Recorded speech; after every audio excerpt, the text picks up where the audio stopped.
어쨌거나 이제 보이시죠? 이 강의 시작 전에 기본 조사를 여러분 전 보고 있습니다. 하겠습니다. 선배님도 여기 앉으셔서 요거를 기본 조사를 한 뒤에 본격적인 강의를 시작하도록 하겠습니다. 0.3평 또는 3평 태양광으로 1년에 40만원에서 140만원이 절감이 된다라고 하는 이야기를 들어보셨는지. 이조 선배님 들어보셨어요? 아니요, 처음 들어요. 우리나라는 분단 국가이어서 국가 안보에 위해가 될 수 있는 에너지 수급은 주요 정보들은 비밀로 되어 있습니다. 비밀로 되어 있다 보면 그 비밀은 반드시 흑막이 있게 되고, 흑막이 있으면 부패가 있게 되고, 부패가 있게 되면 특정 세력이 과주적 이익을 가져가게 되고 많은 사람들이 피해를 보게 됩니다. 그래서 우리나라는 전기 사업으로 가장 많이 돈을 버는 세력은 원자력 세력과 가스 발전소 세력이 돈을 제일 많이 법니다. 그래서 우리나라는 전체 전력 공급의 35%를 가스 발전으로 전력이 공급이 됩니다. 그리고 30%가 원자력, 30%가 석탄입니다. 재생에너지는 약 5%에 불과합니다. 뭐 들으시는 분이 하나도 형님한테만 얼굴 보면서 얘기할게요. 여하간에 그렇게 되어지는데, 예를 들어서 30평 전원주택이 있잖아요. 시골에 전원주택을 살면 보통 전원주택의 전기료가 월 8만원에서 30만원 정도가 나옵니다. 그냥 평균 15만원 정도가 나오는데, 30평 전원주택의 10분의 1 지붕, 전원주택의 10분의 1 지붕에 태양광 설치를 하면 전기료를 거의 내지 않습니다. 2만원에서 한 3만원. 이제 그것의 증거가 이런 건데요. 이런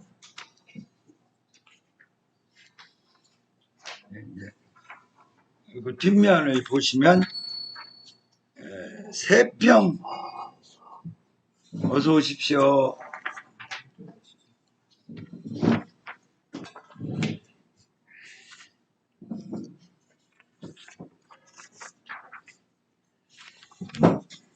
세평 주택용 태양광이라고 해서 2.5kW 설치를 하게 되면 그 밑에 요거를 보시면 세평 태양광 전기요금 절감 효과가 나와요. 그래서 우리나라 그 주택에서 사용하는 사람들이 400kW, 500kW, 600kW를 씁니다. 아까 선배님이 궁금해하셨던 이 태양광만 가지고 컨테이너나 또는 주택에서 전기를 다 쓸 수 있는가? 답은 다 쓸 수 있답니다. 어느 정도 면적이 필요한데 3평이면 됩니다. 30평 주택에서 전기를 다 쓰는데 필요한 면적은 몇 평이라고요, 선배님? 3평? 3평. 정답입니다. 어려운 질문이었는데. 3평의 공간만 있으면 마당이나 지붕이나 주차장이나 담벼락에 어떻게 태양광을 설치하는데, 요새는 태양광 모듈 효율이 좋아져서 수직으로 세울 수 있습니다. 수직으로. 담이 있잖아요. 태양광을 거기다가 붙여버리면 돼요. 그러면 수직으로 세우면 태양광 모듈 넉 장이 들어가야 되는데 몇 평이 필요할까요? 수직으로 세운다면 칼같이. 4평? 수평으로 세우면 3평인데 수직으로 세우면 평수는 0.2평 정도면 됩니다. 0.2평. 담벼락에 붙이면 되잖아요. 있는 담에 공간이 필요가 없어. 담에다 붙이면 돼. 그러면 효율이 떨어지지 않냐? 당연히 떨어지죠. 그러면 약간 경사를 줘. 한 75도 정도. 담벼락에 한 75 정도 경사를 주면 거의 태양광 효율이 수평으로 하는 거에 비해서 태양광 효율이 90% 이상이 나옵니다. 90% 이상이. 그러면 0.3평이면 담벼락 0.3평이면 한 집에 모든 전기를 다 쓸 수 있다. 이해하셨어요? 0.3평에서 최대 3평이면 30평 주택에 필요한 모든 전기를 스스로 생산해서 자가 생산, 자가 소비할 수 있다. 그렇게 된 결과가 어떻게 되냐? 선생님 여기 보면 600W 사용하는 집에 30년간 절감액이 얼마로 나와 있나요? 이거는 한전의 홈페이지에 가면 전기요금 절감액이 나와요. 전기요금 절감액이 나오는데 그 한전 홈페이지에 있는 걸로 계산을 해보니 3평 태양광을 놔두면 30년 동안 3,419만 4,960원이 절감이 됩니다. 30년 동안에. 자, 이거의 원가는 얼마가 들어가죠? 290만 원짜리를 설치를 하면 1년에 평균 110만 원 정도를 절감을 해요. 2년 8개월 정도면 원금을 다 뽑을 거 아닙니까? 그 30년은 전기를 공짜로 써. 아까 선배님이 저한테 물어보셨던 태양광을 가지고 전기 자급자족이 가능하냐? 무조건 가능하다. 어느 정도의 면적? 자기 주택 면적의 10분의 1. 단 10분의 1이면 대한민국 국민들 모두가 자급자족이 됩니다. 자, 우리 집은 8세대 연립주택입니다. 어떻게 해야 되나요? 그러면 8세대 연립주택의 지붕에 382 24평만 있으면 8세대가 전기를 공짜로 씁니다. 몇 년 이상? 30년 이상. 그러면 그렇게 해서 290만 원을 투자를 해서 30년 이상을 쓰고 전체 절감액이 3,400만 원이 된다라고 하면 하는 게 똑똑한 겁니까? 안 하는 게 똑똑한 겁니까? 예, 하는 게 똑똑한 거죠. 당연히 뭐 안 하는 게 바보고 병신이 되는 거죠. 맞습니다. 어쨌거나 그런데 이런 정보와 지식이 왜 안 알려질까? 조중동이 이걸 반대하는 여론을 계속 조장하기 때문입니다. 이유가 뭐예요? 반대하는 거. 이유는 태양광은 이게 확산이 되면 결정적으로 가스 발전소, 8대 재벌이 운영하는 가스 발전소의 수익이 격렬히 떨어집니다. 포스코, 효성, SK, GS 등의 8대 재벌이 운영하는 가스 발전소의 연간 수익 추정액이 15조 정도 되는데 태양광이 만에 하나 지금 전국의 태양광 공급 전력 공급량이 1.2%인데 만약 2배 정도 2.4%로 되면 8대 재벌이 먹는 연간 15조의 수익이 만약 태양광이 2.4% 정도로 올라가게 되면 8대 재벌의 수익이 최소 5조 이상 날아갑니다. 최소 5조 이상 날아가요. 그러면 8대 재벌과 8대 재벌의 광고비로 운영되는 조선일보, 중앙일보, 동아일보는 태양광의 성장을 막아야 할까요? 막지 말아야 될까요? 이치가 맞네. 무조건 막아야죠. 원자력 발전소도 마찬가지입니다. 원자력 발전소도 연간 1조 5천억 정도의 수익을 올리고 있는데 태양광이 1.2%에서 2.4% 정도로 올라가게 되면 원자력 수익도 현저히 떨어지게 됩니다. 그러면 원자력의 광고를 받는 조선일보, 중앙일보, 동아일보는 태양광을 막아야 할까요? 태양광을 권장해야 될까요? 자본주의 이론으로 보면 당연히 막아야 되겠죠. 당연히 막아야 합니다. 그리고 그런 것에 대한 정보와 내용은 가능하면 비공개로 해야 되죠. 근데 이제 그런 것들을 알리는 놈들이 있어요. 그런 걸 알리고 대중화하려는 놈이 있으면 그런 놈들은 처벌 받아야 될까요? 안 처벌 받아야 될까요? 안 처벌받아야죠. 처벌 받아야 됩니다.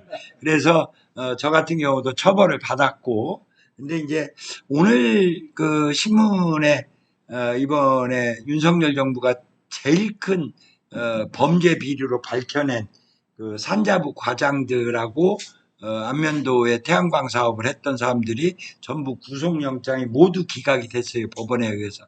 법원에서 볼 때 이건 구속감이 아닌데 이거 너무 심한 거 아니냐. 이렇게 해서 이제 구속이 기각이 되었는데 어쨌거나 전체적으로 한국 전체 전기 공급의 35%를 공급하는 가스발전소 세력과 한국 전체 전기 공급의 30%를 공급하는 원자력 발전소 세력, 그리고 한국 전체 전기 공급의 30%를 공급하는 석탄 발전 세력, 합계가 95%의 전기를 공급하는 세력들은 태양광, 풍력 등이 성장하게 되면 심대한 경제적 타격을 입게 됩니다. 그리고 국가 경제 입장에서 보면 그런 거를 급속하게 무너뜨려서는 또 안 되는 아픔도 있어요. 이거를 이제 전 세계적으로 우리 운동권을 모르는 용어가 있는데 이거를 전 세계의 진보 운동가들은 한국의 운동권만 모르는 용어가 있어요. 이거를 화석연료 좌초자산이라고 표현을 합니다. 처음 들어보시죠? 이 선배님 들어보셨어요? 좌초자산? 전 세계의 진보운동권은 이것을 모두 알고 있는데 한국의 진보운동권은 이런 것에 관심이 없어요. 그래서 좌초자산이라는 용어가 진보운동권에는 거의 정립이 안 되어 있습니다.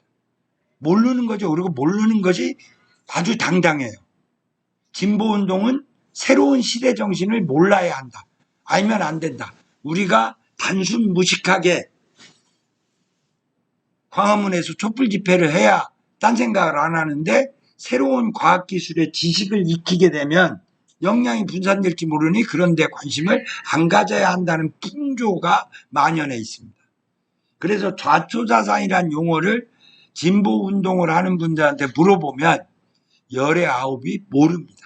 오늘 여러분들도 여기 5분이 모이셔서 이 내용의 용어를 처음 들었을 거예요. 어쨌거나 세계적으로 에너지 수급에 대한 공개된 정보가 있는 나라에서는 좌초자산, 석탄발전소, 가스발전소, 석유발전소를 그리고 원자력 발전소를 좌초되는 것에 대한 순서를 어떻게 천천히 할 것인가가 중요한 연구과제고 실천과제인데 한국은 이런 정보가 공개되지 않음으로 인해서 진보운동권은 이것에 대해서 연구하지 않고 고민하지 않는 게 당연한 권리이고 당당함인 걸로 오해하고 있어요. 이 부분을 극복해야 한다는 게 오늘 중요한 제안 내용입니다. 아까도 얘기했지만 30평 주택에 사는데 작게는 0.4평에서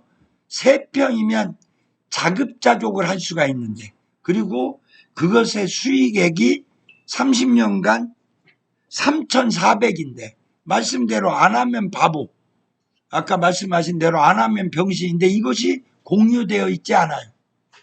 문제는 이런 것이 공유되어 있지 않는 데서 우리는 지금 무엇을 할 것인가에 대한 고민이에요.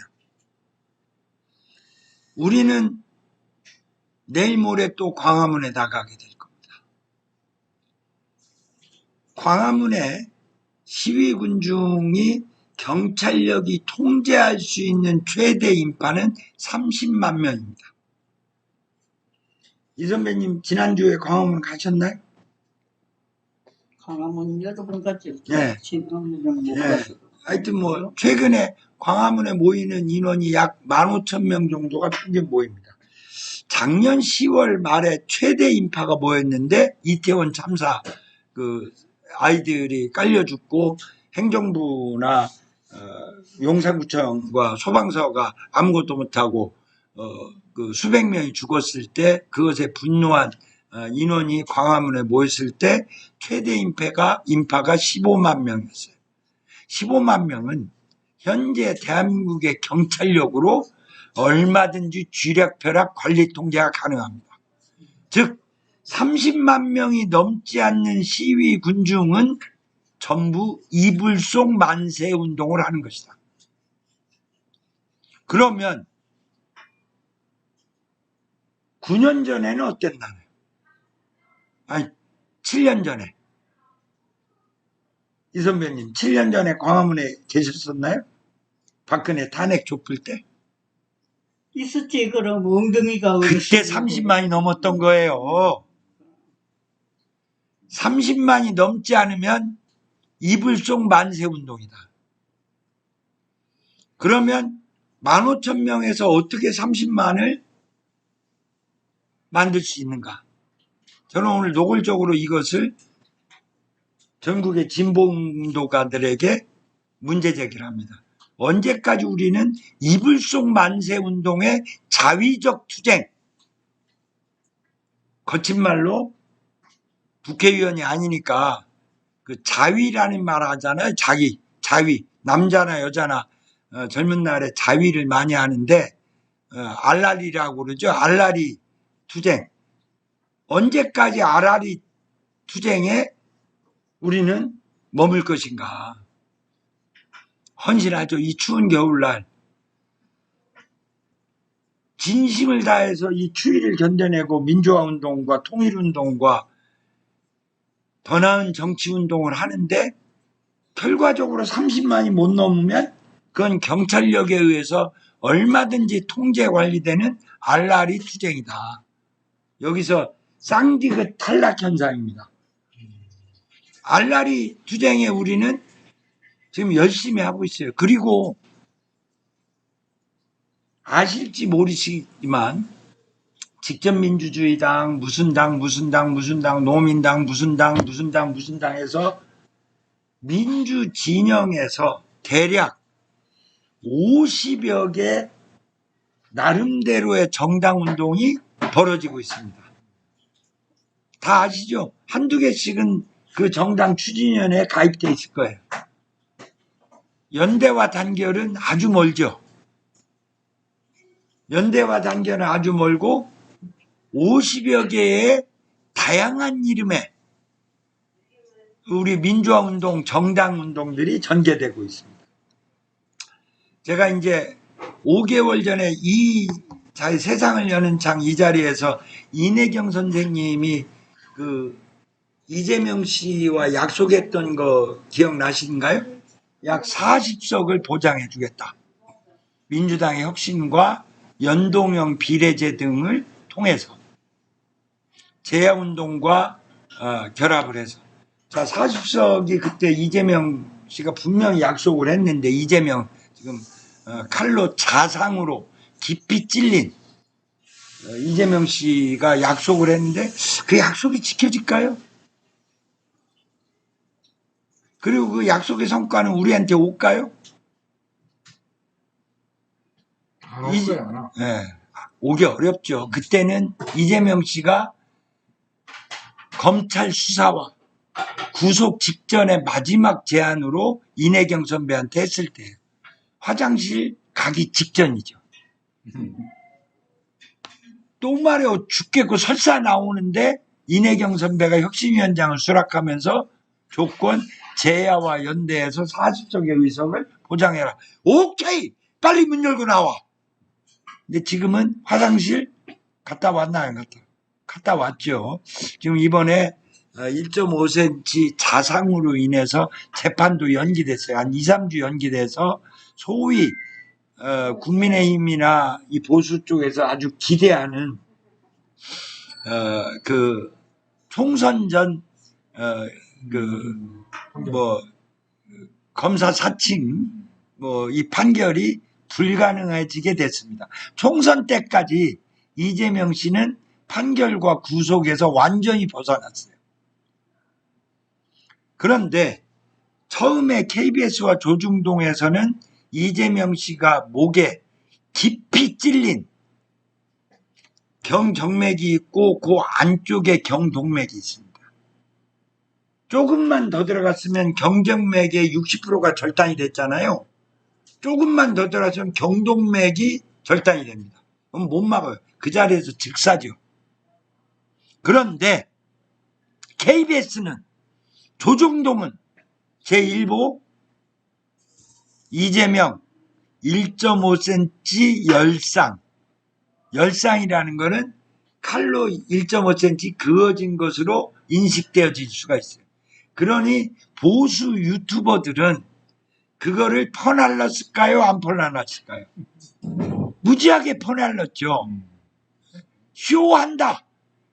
야, 칼로 1.5cm 빈 거 가지고 사람이 죽겠어? 저거 자작극 아냐? 문제는 진보 유튜버들이 그거 아니다. 1.5cm 자상이고 경정맥이 60%가 절단이 되었는데 거기서 조금만 더 깊게 들어갔으면 경동맥으로 피가 걷잡을 수 없어서 즉사할 수 있는 위험이 있었다라고 얘기하는데, 자, 대한민국 국민들한테 진보 유튜버들의 진실의 목소리가 많이 전달될까요? 아니면 KBS와 조중동의 초기 보도를 퍼날른 보수 유튜버들의 유튜버가 많이 전달될까요? 어떻게 생각하십니까?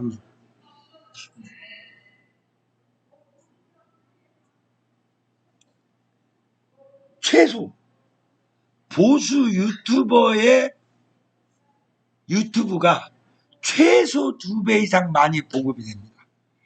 유튜브라는 게 굉장히 재밌어요. 제가 오늘은 태양광 교육보다는 우리 운동의 본질에 대해서 여러분들하고 도발적 질문을 하는 거예요. 여러분들이 고민해야 돼요. 진보 유튜버들 중에 100만이 넘어가는 구독자를 가진 데가 몇 개 안 돼요. 보수 유튜버들은 100만은 기본이에요. 100만은 기본이에요.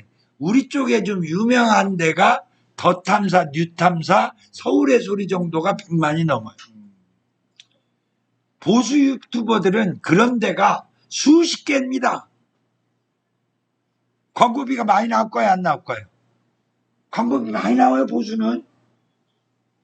그리고 우리 서울의 소리 유튜버에서 광고비가 100만이 넘는데 광고비 받을까요, 못 받을까요? 못 받아요. 막아버렸어요.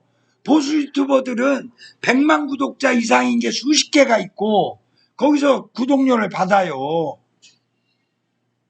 우리는 그런 게 몇 개 되지도 않고 게임도 안 돼. 그나마 그 돈을 1원도 못 받아. 그냥 유튜버 플랫폼만 이용해서 그 서울의 소리에 이렇게 방송하는데 앞에다가 입간판 세워주고 거기에서 후원금 좀 받는 거 말고는 돈을 못 받아. 영향력에서 게임도 안 돼, 진보의 유튜버는. 그런데 보수 유튜브들의 유튜브를 보는 사람들은 주로 어떤 사람들일까요? 한마디로 우리 사회의 사회적 약자들입니다. 가난한 사람들, 나이 든 사람들, 고난에 찬 하루하루를 지내는 계급들, 교회의 어르신들, 이들이 보수 유튜버들의 유튜브를 봐요. 왜냐하면 유튜브는 확증 편향 알고리즘이라는 걸 운영을 합니다.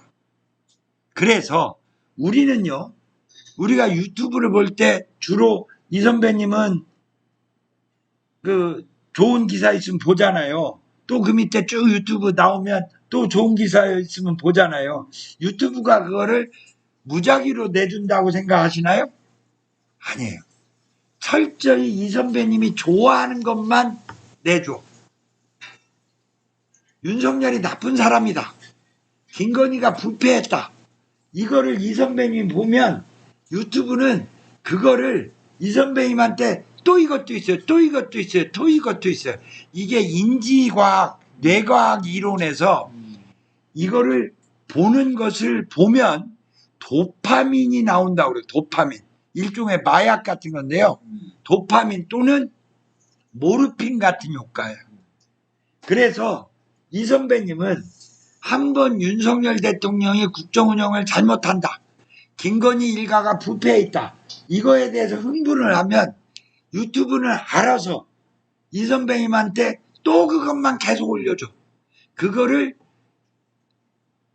계속 봐야 유튜브는 거기에 광고를 해서 돈을 벌어요. 그러니 이 선배님의 도파민 분포를, 모르핀 분비를 위해서 끊임없이 이 선배님에게는 유튜브로 그걸 보여줘요.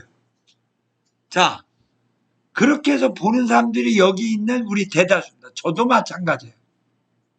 그러면 우리랑 다른 세상에 사는 대표적으로 이재명 민주당 대표가 형수를 향해서 입보지라는 욕을 했다라는 게 있어요. 쌍시읒 탈락 현상.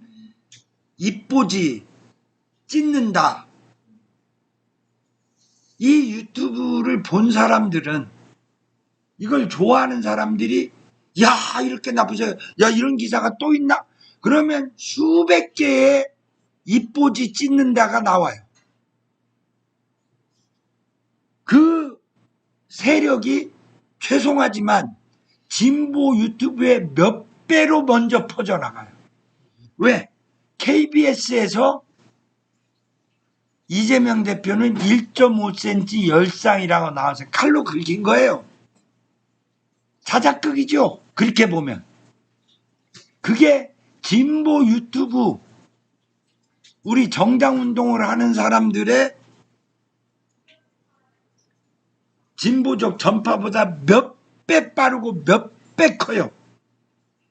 우리는 진실을 외치고, 안창호 선생은 뭐라고 그랬죠? 진실을 외치는 자는 외롭지 않다라고 얘기했습니다.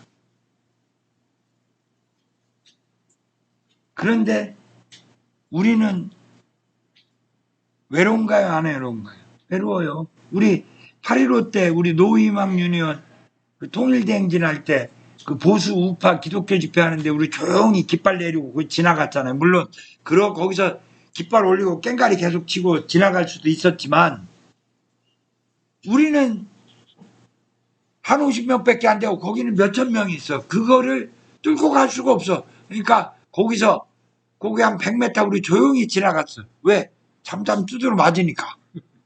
외롭죠. 우리는 진실을 외치는데 진리를 외치는 형제들이 외로워. 옛 성현들은 진리를 외치는 게는 외롭지 않다라고 얘기를 했는데 우리는 진실을 외치는 형제들인데 진리를 외치는 형제들이 외로워. 소수이고 언제까지 이럴 건가? 이거를 극복할 방법은 있는가? 저는 여기에서 방법이 있다고 믿는 거예요. 어떤 방법이 있느냐? 저는 이 진리를 외치는 형제들이 세력을 만들어야 합니다. 세력을 만드는데 한 유튜브를 잠깐 하나 제가 보여드릴게요. And how to make a 뭐야? movement. So let's watch a 이 movement 자막 happen 한번 start to finish in under 3 minutes and dissect some lessons. 어떤 from 사람이 it. 혼자서 미친 듯이 First, of course, you 저지랄로 know, 춤추고 a 있죠. leader 혼자서. needs the guts to stand out and 무브먼트를 be 얘기하는 거예요. ridiculed. 이거 한 2분이니까. 근데 이제 But 두 what 번째 he's doing is 놈이 so easy to follow. So here's 나타났어요. his first follower with a crucial role. He's going to show everyone else how to follow. Now notice that the leader embraces him as an equal. So now it's not about the leader anymore, it's about them, plural. Now there he is calling to his friends. Now if you notice that the first follower 한 is 2분밖에 actually 안 an 되니까 underestimate 다시 about 처음부터 leadership and how to make a movement. So 리더십과 let's watch a 동기부여를 movement happen start to finish in under 3 minutes and dissect some lessons 2분도 안 from it. 걸려. First, of course, you know, a 혼자서 leader needs 미친 the 듯이 guts to 저지랄해. stand out 진리를 and be 외치는 ridiculed. 형제가 하나가 존나. But what he's doing 근데 is so 또 easy to 그 follow. So 혼자서 here's his first 외치니까 follower with 이선배 a crucial 외치니까 또 role. 한 놈. He's going to show everyone else 허인애가 how to follow. 따라붙었어. Now notice that the leader 둘이서 또 embraces him as 저지랄을 an equal. 광화문에서. So now it's not about the leader anymore. It's about them, plural. Now there he is calling to his friends. Now if you notice that the first 김성호 follower is 선배한테 actually 오라고 an 막 underestimated form of leadership in itself. It takes guts to stand out like 둘이서 that. 저지랄 하고 있다가 The first follower is what transforms a lone nut into a leader.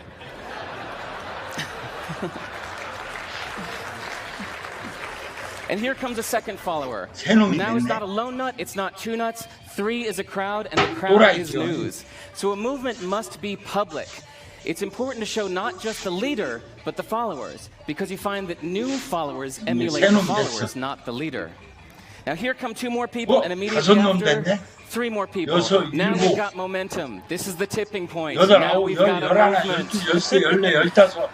So notice that as more people join in, it's less risky. So those that were sitting on the fence before now have no reason not to. They won't stand out, they won't be ridiculed, but they will be 자, part of the 이때부터가 in-crowd 중요해. if they hurry. 이때 So over the next minute, you'll see all of the those that prefer to stick with the crowd, because eventually they would be ridiculed for not joining in. And that's how you make a movement. But let's recap some lessons from this. So first, if you 안 are 하는 the 놈이 type, 병신. like the shirtless dancing guy, that is standing alone, remember the importance of nurturing your first few followers as 이제는 equals. 모두가 So it's clearly 진리를 about the 외치는 movement, 형제들. not you. Okay, but we might have missed the real lesson here. The biggest lesson, if you noticed, did you catch it? Is that leadership is over-glorified.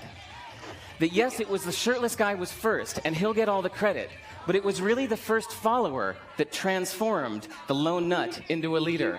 So as we're told that we should all be leaders, that would be really 이거 다 ineffective. 미친놈 된 거야. If you 전부 really care about 안 하는 starting a 놈이 movement, 병신이야. have the courage to follow and show others how to follow. And when you find a lone nut doing something great, have the guts to be the first one to stand up and join in.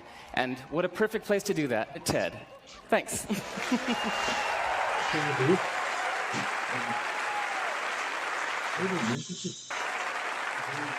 자, 이거는 제가 세상을 여는 창에다 요 유튜브 내용을 공유해 드릴게요. 민주화 운동과 재생에너지 운동을 하는 사람들은 이 동영상을 참고할 필요가 있습니다. 통일 운동을 하는 사람들, 정책연합당을 만들려고 하는 사람들은 이 동영상을 참고할 필요가 있습니다. 이 과정이 바로 안창호 선생이 얘기한 덕불고입니다. 덕은 외롭지 않다. 그리고 네. 덕은 외롭지 않다. 덕은 고립되지 않는다. 진리를 외치는 형제들은 모두가 같이 간다. 자, 선배님이 걷고 있는 통일운동의 길이 옳은 길이라고 생각하지 않습니까? 합니까? 아니면 그냥 나이 들어서 여태 해왔더니까 대충 하는 거라고 생각하십니까? 아, 진심을 얘기하세요. 아주 옳은 길이지. 당연히 맞습니다. 그 길을 가는 거지. 당연히 그 길이 옳은 길인데 그 길이 오늘 외로워요. 응. 저는 이 재생에너지 운동이 옳은 길이라고 생각하는데 외로워요. 그런데 저 테레비를 보니까 똑같았어요. 지금부터 7년 전에 광화문에서 박근혜 탄핵이 저렇게 시작이 된 겁니다. 별거 아니에요. 제가 그때 민주실천 주권자 회의의 공동대표 중에 한 명이었어요. 제가 6개월 동안 광화문에 텐트를 치고 살았어요. 저 비디오를 그때 봤어요. 저 10년 된 비디오거든요. 아주 유명한 비디오예요. 왜 광화문의 허인에는 그때 무지 추웠어요. 거기에 광화문에 텐트를 치고 개겼을까 6개월을. 그리고 6개월 동안 매주 지인들을 토요일마다 광화문으로 불러가지고 점심을 사줬어요. 적게는 10명, 많게는 20명. 그때는 제가 박근혜 대통령 때 태양광으로 돈을 꽤 벌 때였거든요. 그래서 10명, 20명 밥 사는 게 어렵지 않았어요. 매주 민주실천 주권자회의라고 해서 10명, 20명을 6개월간 점심을 샀어요. 왜? 더 퍼스트 팔로워 대열을 유지하려고. 저 대열을 유지하고 견뎌내야 사람들이 모두가 미친 듯이 30만이 넘어야 돼.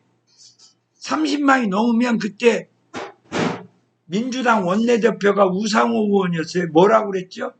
여러분의 뜻은 알겠으니 이제 해산하시라. 그랬잖아요. 그때 대중들한테.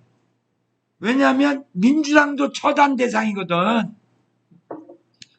그러니까 민주당이 대중의 힘에 의해서 탄핵 투쟁에 나서고, 그러면 우상호가 뭐라고 했을까요? 그 당시 한나라당에다가. 니네도 죽어. 대중들이 다 미쳐서 저지랄로 나서고 있고 다 돌들고 민주당만 칠 것 같아? 니네는 덧쳐 새끼들아. 그러니까 민주당, 한나라당의 유승민이 어떻게 했나요? 박근혜를 탄핵하자. 나섰잖아요. 그리고 탄핵이 됐어. 문제는 저 운동이 지속되지 못했어요. 오늘 얘기의 핵심이 그 내용을 여러분들과 나누려고 합니다. 어떻게 하면 지속적이고 확장 가능한 운동을 할 수 있는가?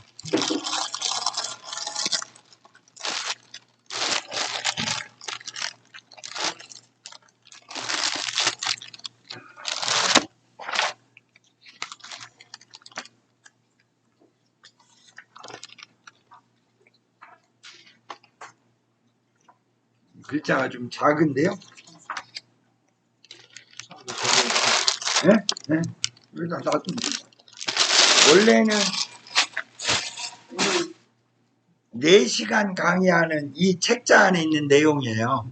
근데 이제 오늘은 이 강의가 아니어서 그 책자 안에 일부 내용만 오늘 필요한 얘기만 출력을 했습니다. 이 내용을 보면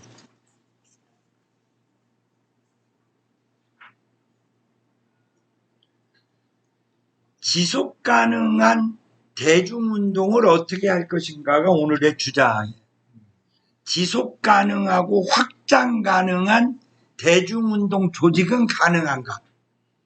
저는 절호의 기회가 왔다고 생각합니다. 기회가. 절호의 찬스가. 어느 정도 시간 동안에 약 3년 동안에 절호의 찬스가 왔다. 아까 맛배기로 30평 주택의 전기료를 대부분 절감하는데 0.4평에서 3평이면 넉넉하다고 그랬잖아요. 이 진리를 알려주면 돼요. 이 진리를 알리면 안 하는 게 바보예요. 안 하는 게 바보죠. 290만 원 들여가지고 3,400만 원을 버는데 내년 4월 10일이 지나면 총선 직후 보름 정도 뒤에 전기료가 올라갈 겁니다.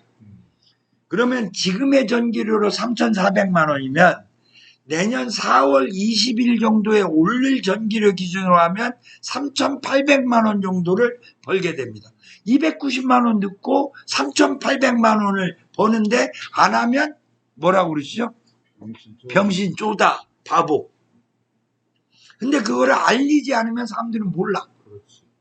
0.4평과 3평이면 넉넉한데 그걸 몰라. 290만 원 있고 한 달에 1년에 110만 원씩 전기 절감이 되고 총 30년간 3,400에서 3,800의 수익이 나온다는 거를 몰라. 알려야 되는데 그걸 알리는 일을 우리는 해야 한다. 그리고 우리의 목표를 저는 이야기를 하면 저는 전국 253개 시군구에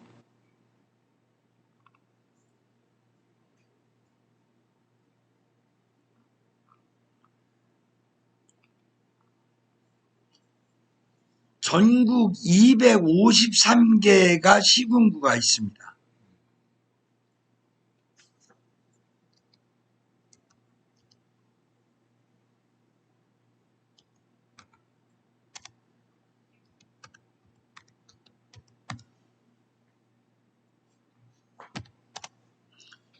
(253개) 시군구에 재생에너지 협동조합을 만드는 게 1차 목표입니다. 2차 목표는 253개 시군구 밑에 3,510개의 읍면동이 있습니다. 읍면동마다 재생에너지 협동조합을 만드는 게 2차 목표입니다. 3차 목표는 전국에 15만 개의 통반리에 재생에너지 협동조합을 만드는 게 목표입니다. 15만 개. 그러면 그게 가능하냐? 가능합니다. 간단하게 얘기해서 대한민국에서는 국공유지 토지와 건물이 30만 개 이상 있습니다. 몇 개 있다고요? 30만. 네, 30만 개 이상. 30만 개 이상의 국공유지 토지 건물이 있는데 30만 개 이상의 국공유지 토지 건물의 태양광 재생에너지 설비는 얼마나 되어 있을까요? 0.1%? 5%가 안 돼요. 약간은 돼 있어요. 95% 이상이 안 돼 있어요. 그러면 국공유지 토지 건물은 공무원들에게 의무일까요? 의무가 아닐까요? 의무예요. 안 해. 안 해. 이유가 있죠. 그거를 태양광 설치를 한다고 공무원이 월급을 더 받나요? 안 받나요? 안 받죠. 일만 많아지고 월급은 더 안. 그러면 일만 많아진 거를 공무원이 해야 한다, 안 해야 한다?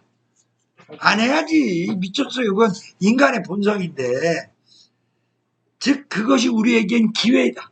공무원이 안 하는 일을 마을기업 협동조합을 시군구에다 등록을 하면 마을기업 협동조합으로 등록을 하면 그 30만 개의 국공유지 토지 건물을 우선 이용할 권리가 생겨.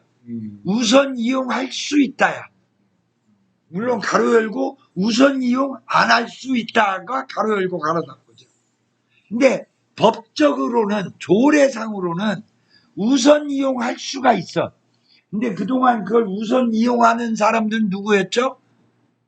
대기업, 특권층, 공무원하고 친한 놈들만 그거를 이리저리 이용해 먹었죠. 이제 예를 들어서 뭐 국어라고 해서 하수관로나 이런 것들이 있고 뭐 이런 것들, 그런 땅이 곳곳에 놀고 있는 땅이 30만 개 이상. 철도청, 뭐 도로공사, 뭐 세무서, 마을회관, 뭐 동사무소, 청소년도서관, 눈에 보이는 실제로 대한민국의 재산의 20% 정도를 국가가 가지고 있습니다. 30만 개 이상이 있어. 우리나라는 마을기업 협동조합을 만들면 그 30만 개를 우선 이용할 법적 권리가 있다 없다? 있어요. 그런데 진보운동은 그것을 관심을 가져야 된다, 안 가져야 한다? 안 가져야지. 진보운동은 새로운 과학기술과 전문 지식에 무식해야 되는 게 진보운동이니까. 그걸 알면 안 돼. 가능하면 진보운동은 새로운 과학기술과 시대의 변화에 무식해야지. 우리들 그랬잖아요. 대표적인 사례가 어떤 거죠? 이거죠. 참 가슴 아픈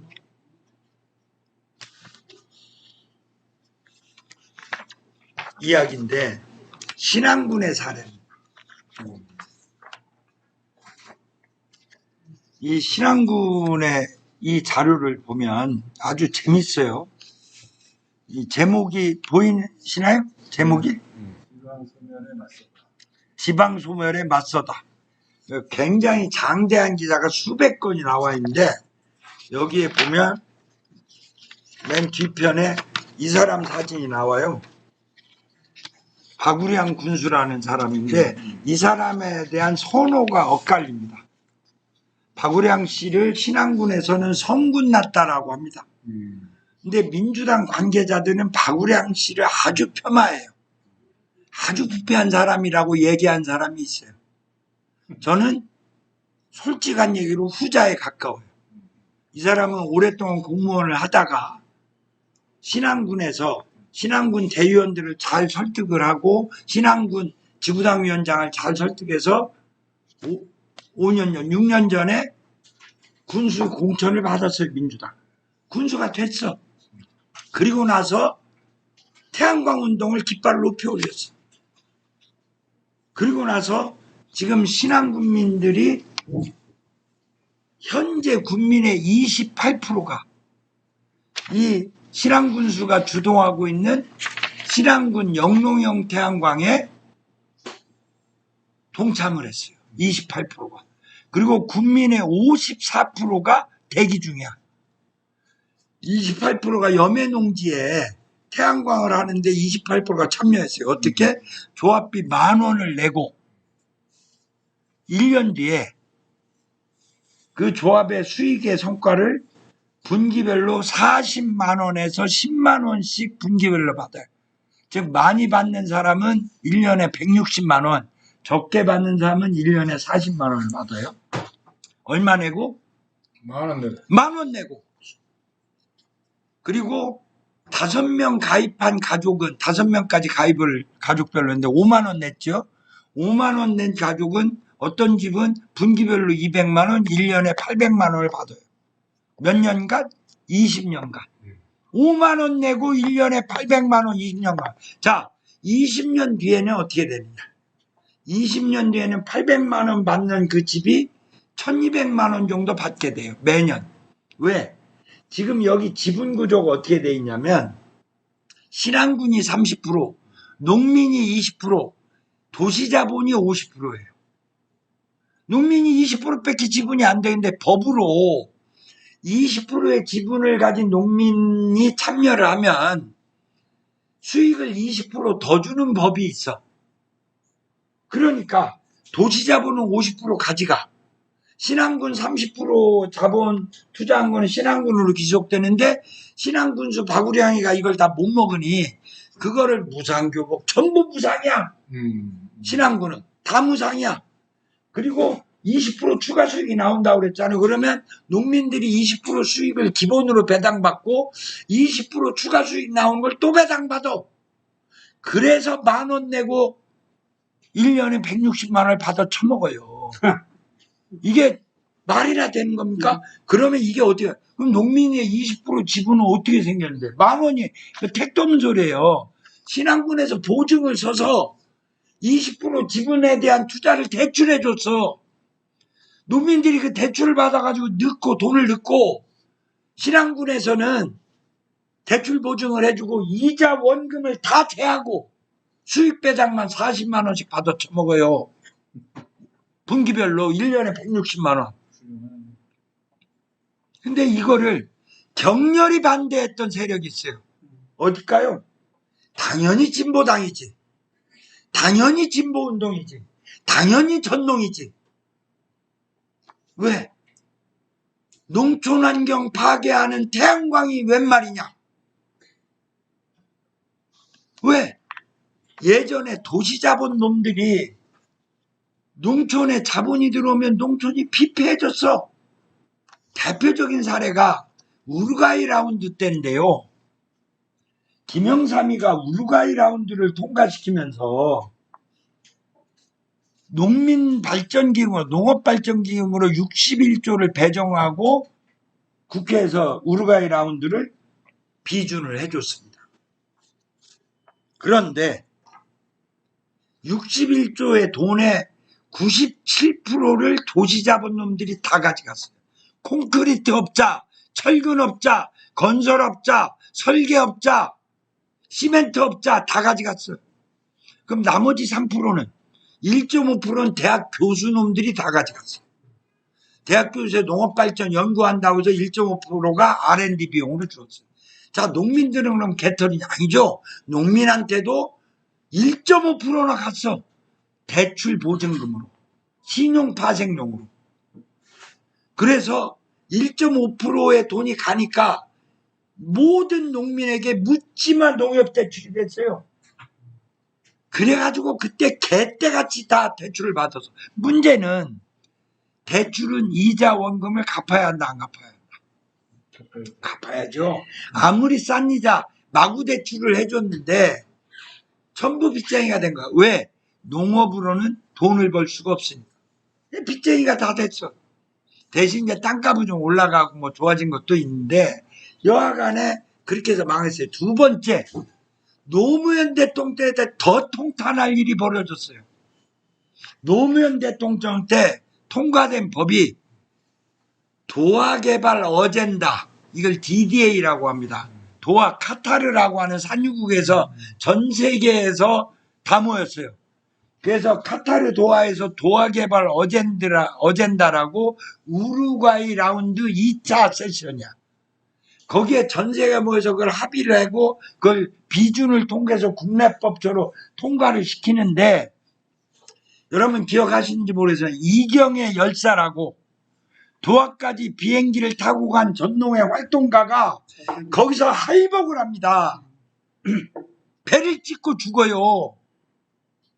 그 시신을 한국에 우리가 들고 와서 장례를 치렀는데, 민주당 노무현을 따라다니는 국회의원 새끼들이 열사의 죽음을 짓밟고 도화개발 어젠다를 통과시킵니다. 조건이 노무현이 128조를 준다고 그랬으니까. 128조를 받아 먹었어요. 128조의 97%가 도시자본놈들이, 시멘트 업자가, 철근 업자가, 설계업자가, 불도저 업자가 다 가져갔어요. 그 중에 1.5%가 R&D로 또 교수 새끼들이 다 가져가고 또 1.5%가 농민들 대출 보증금으로 갔어요. 결과는 어떻게 됐나요? 농촌은 피폐해지고 농민들은 죽을 고생을 하고 있습니다. 그러면 전농 입장에서 볼 때 태양광 도시자본 놈들이 들어오면 농촌이 피폐해진다, 안 피폐해진다? 피폐해지죠. 알죠? 그래서 막은 거예요. 선한 뜻으로. 근데 하나만 알고 둘은 몰랐던 거죠. 도시자본 놈들이 농촌에 들어오면 농촌이 피폐해지는 것을 맞는데 그걸 막기 위한 농민들의 대안을 못 만든 거지. 진보운동의 지적 게으름, 도덕적 게으름, 과학적 게으름. 결과적으로 어떻게 됐죠? 민주당 내 일부에서 비난받는 박우량 군수는 성군이 되고 전동과 진보운동 세력들은 거기서 고립됐어요. 마을 이장과 노인회장이, 신안군은요 김대중의 고향이어서 진보운동에 대중들의 지원과 지지가 제일 좋았던 당입니다. 거기서 진보운동이 고립돼요. 마을 이장이 예전에는 전농에서 불도저 끌고 나가서 추곡 수맥과 투장하면 오 고생해 하고 막걸리도 봐주던 이장이 저 멀리서 전농 활동가가 걸어오면 피해가, 미안하잖아요. 같이 머리 두들르고 태양광 반대하다가 돈 나오는데 옆집 이웃이 돈 받는 걸 눈으로 봤어. 안 하면 바본데. 했어. 전농활당가가 와. 미안하잖아. 피해가야지. 문제는 피해가는 것까지는 좋아. 문제는 그 다음에는 마음이 어떨까? 내가 왜 피해가지? 저 새끼들이 이거 반대했던 나쁜 새끼들인데. 내가 해보니까 좋은 일인데. 내가 해서 좋은 일인데 저 새끼들은 반대했잖아. 그러면 사람 심리가 어떻게 될까요? 미안함이 책임을 넘기죠. 전농이 반대했잖아. 저 새끼들 나쁜 새끼들이야. 나의 우호적 동지들이, 대중들이 적으로 돌아서는 거예요. 문제는 신안군에 이게 옆 동네로 퍼져나가. 영광으로, 장흥으로, 해남으로. 어찌할 거예요? 다행히 태양광 전력 인프라망이 안 돼서 이게 확산이 안 되고 있지. 전력 인프라가 확산이 돼버리면 태양광 반대를 했던 전농은 농민들한테 돌 맞을 거예요. 여기에서 올바른 방법 뭐냐? 농민들의 이해에 맞춰서 과학기술 진보를 이해하고 농민들의 권익을 찾아야지. 도시자본을 막아내고 농민들의 주권을 행사할 수 있는 그 조례 개정 운동에 전농이 앞장섰어야죠. 그리고 신안군처럼 농민들이 돈이 없잖아. 사업을 하려고. 예산 만들어야지. 전농이 맘만 먹으면 군의원, 도의원들 움직일 수 있어요. 예산 만들어내라고 해야지. 신안군처럼. 그게 전농이 해야 할 일이고 진보당이 해야 할 일이고 재야 인사들이 해야 할 일이에요. 그게 무식한 게, 공부 안 하는 게, 과학에 대해서 모렴치한 게 역사에 죄를 짓는 길입니다. 그건 덕불고가 아닙니다. 그건 덕이 아니에요. 진심이 아니에요. 역사의 진정한 진보를 바라는 행위가 아니에요. 역사의 진정한 진보를 갖는 사람이면 인류의 운동의 흐름을 이해하고 있어야 돼요. 과학기술을 받아들여야 돼요. 200년 전에 마르크스는 진보의 진심이었어요. 오늘은 낡은 이론으로 치부받기도 하지만 고난받는 민중과 노동자들에게 진심이었던 적이 있어요. 마르크스는. 그게 세계를 영향을 주고 프롤레타리아 단결과 노동자의 단결을 주장했던 거 아닙니까? 김성 선배님도 그래서 노동운동에 참여했던 거고 그게 당연한 거니까. 그러나 오늘 진보운동은 게으르기 짝이 없고 공부하기 싫어하고 과거의 추억으로 면피하는 광화문 투쟁을 이불 속 만세 운동으로 하고 있습니다.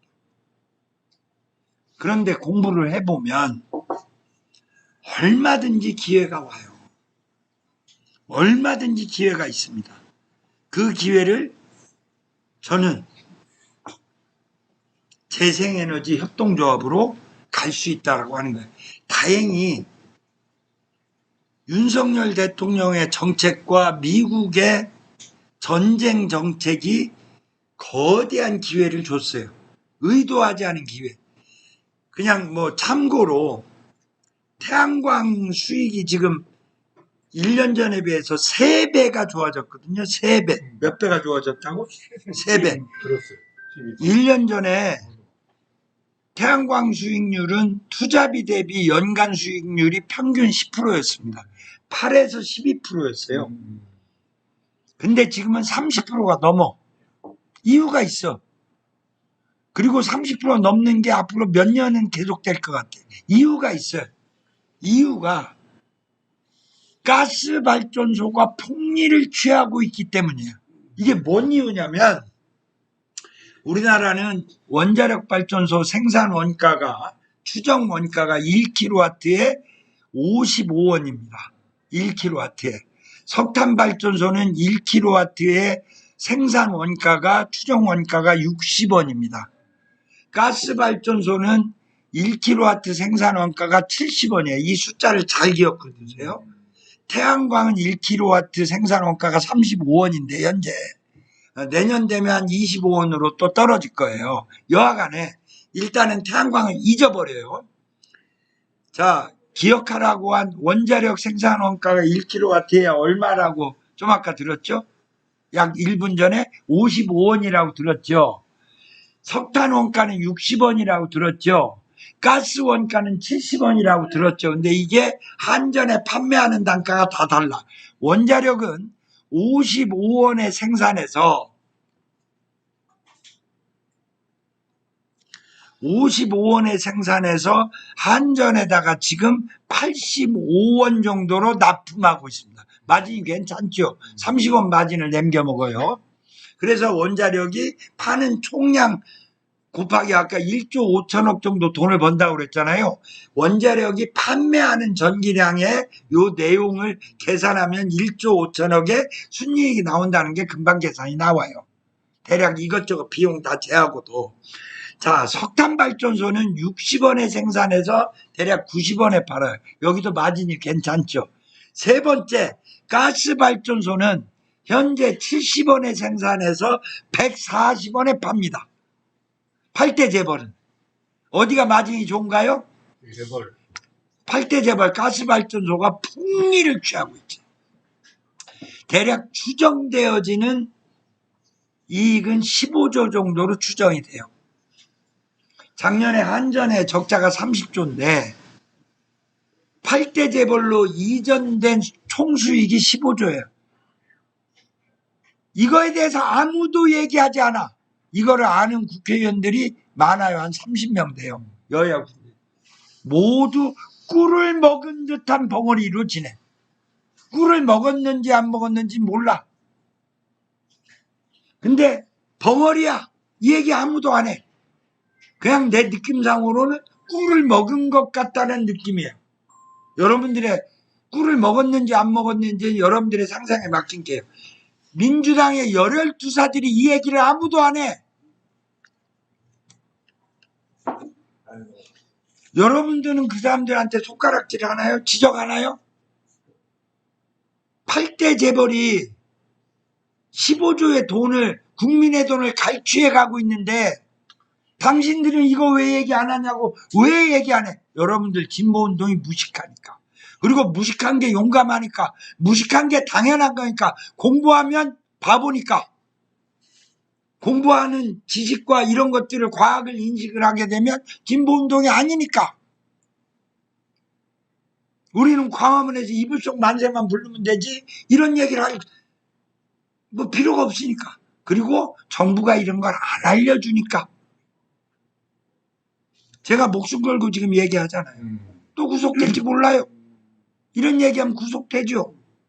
뭔가 트집을 잡아서. 여하간에 이런 얘기를 진보운동이 외면하는 게 답이 아니다. 그러면 또 하나 재미있는 게 70원에 만들어서 140원에 팔고 폭리를 취한다고 했는데 법에는 태양광은 이 가스발전 판매 단가에 준해서 태양광 판매를 하게 돼 있어요. 재밌는 게 1년 반 전에 가스발전소 납품 단가가 70원이었어요. 지금은 얼마라고요? 140원. 태양광이 1년 반 전엔 70원에 팔다가 지금은 얼마에 팔아요? 가스발전에 준해야 되는 게 법이니까 140원에 팔아. 태양광 새끼들이 무지무지한 폭리를 취하고 있어. 아까 지나가고 외우지 말라고 그랬는데 태양광 생산 원가가 1kg에 얼마라고 그랬죠? 35원. 35원에 생산해서 140원에 팔아먹어. 이런 후리아들 놈들이 있습니까? 근데 법이 이렇게 돼 있어. 태양광 하는 놈들이 폭리를 취하는 거야. 그러니까 여기 290만 원 내고 3,400만 원을 벌어먹는 거죠. 290만 원 내고 3,400만 원이면 괜찮은 거 아니에요? 그리고 R200 시대라는 얘기 들어보셨죠? 예, 리뉴어블 에너지 100% 시대. 그리고 카본 프리 100, 탄소 제로. 이게 선진국들이 개발도상국을 향한 철저한 무역 장벽, 무역 응징 제도입니다. 나쁜 놈들이에요. 지구온난화는 지들이 만들어 놓고 이제 와서 개발도상국들이 성진하려고 하니까 니네 생산을 재생에너지로 해. 카본 프리로 해. 그러면 니네 물건 안 사줘. 이 지랄 하는 거예요. 나쁜 새끼들이야. 근데 칼자루를 누가 가지고 있나요? 선진국들이 아니에요. 선진국이 갖고 있죠. 수출 안 받아, 새끼야. 이게 아리백이에요.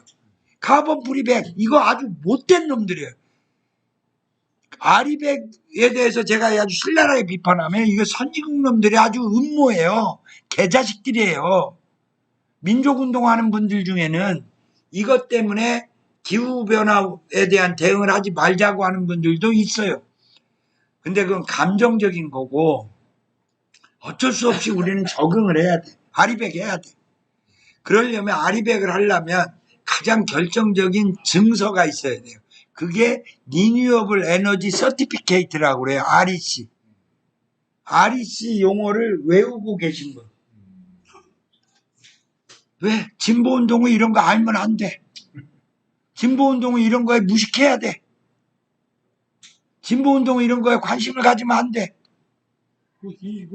계속 모르던데 아, 윤석열도 몰라야죠, 당연히. 아리백 옛날 근데 이제 유럽 놈들은 다 알아.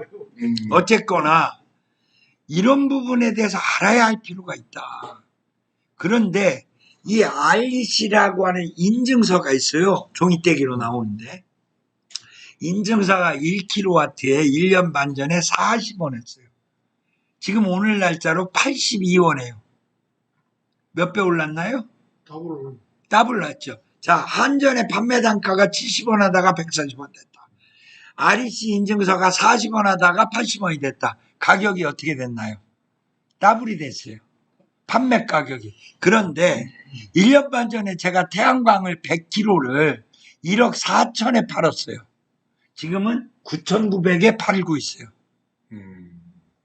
1년 반 전에 1억 4천에 팔았는데 모든 물가가 올랐잖아요. 모든 물가가. 허인의 태양광만 30%, 35%가 줄었어. 4천에 1억 4천에 팔다가 9,900이니까 35% 줄인 거 아니에요? 그러면 판매 단가는 떨어지고 더블로 되고 뭔가 설치 원가는 30% 이상이 줄고 그러면 수익이 어떻게 될까요? 판매가는 똑같은 원가에서 원가는 줄고 판매가는 2배로 올랐어. 결과는 수익률이 3배로 오른다. 간단해 계산이. 이게 어려운가요? 물론 진보운동가들의 이 계산이 어려워. 왜? 진보운동가는 산수나 수학을 하면 안 되니까. 진보운동가는 과학을 알면 안 되니까. 진보운동은 도덕적 운동이니까 지저분하게 이런 산수 따지면 안 되니까. 이런 걸 알고 대중과 이것을 공유하면 안 되니까. 여하간에 제가 이거 역설적으로 얘기하는 거예요. 역설. 진보운동가들을 너무 폄하해서 죄송하지만 진보운동의 지적 게으름, 도덕적 게으름은 민중에게 돌 맞아서 싸다. 돌을 맞아야 한다. 게으른 민중운동가, 게으른 진보운동가는 민중에게 짓밟혀야 한다라는 게 제 원칙이고 신념.